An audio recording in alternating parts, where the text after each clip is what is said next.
ও কিছুই খায় না, কি করতে পারি?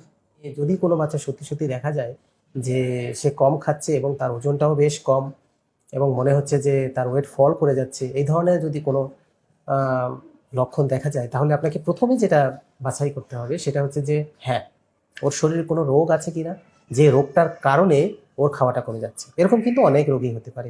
এমনকি সাধারণ ভাইরাস ফিভার থেকে বিভিন্ন রকম সমস্যার কারণেই কিন্তু, তো সেটা বোঝার জন্য আপনাকে একটা রিসার্চ করতে হবে যে ওর কোথাও কোনো সমস্যা হচ্ছে কিনা, পেটে কৃমি আছে কিনা, জ্বর আসছে কিনা, পেট ব্যথা আছে কিনা, মুখে ব্যথা আছে কিনা, প্রস্রাবে কোনো সমস্যা আছে কিনা, পায়খানায় কোনো সমস্যা আছে কিনা, কানে ব্যথা আছে কিনা।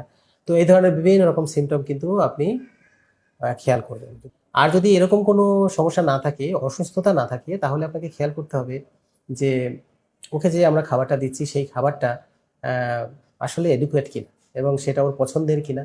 এবং অনেক মানুষের পছন্দ কিন্তু আলাদা হয়, তাই না? যদি কোনো ভিটামিন মিনারেলের ঘাটতি হয়, সেটাও আমরা বুঝতে পারি। তো সেক্ষেত্রে যদি ভিটামিন মিনারেলের ঘাটতির কারণে কিন্তু অরুচি হয়, সেক্ষেত্রে যদি বুঝে ওই ভিটামিন মিনারেল সাপ্লিমেন্ট দেওয়া যায়, তো সেটা যদি বাচ্চাকে কিছুদিন খাওয়ানো হয়, তাহলে কিন্তু অনেক সময় খাবারের রুচি ফেরত আসে। বিশেষ করে আয়রন ডেফিসিয়েন্সির কথা আমাদের দেশে কিন্তু অনেক কমন। জিঙ্ক ডেফিসিয়েন্সি, জিঙ্কের অভাব, এটা কিন্তু অনেক কমন।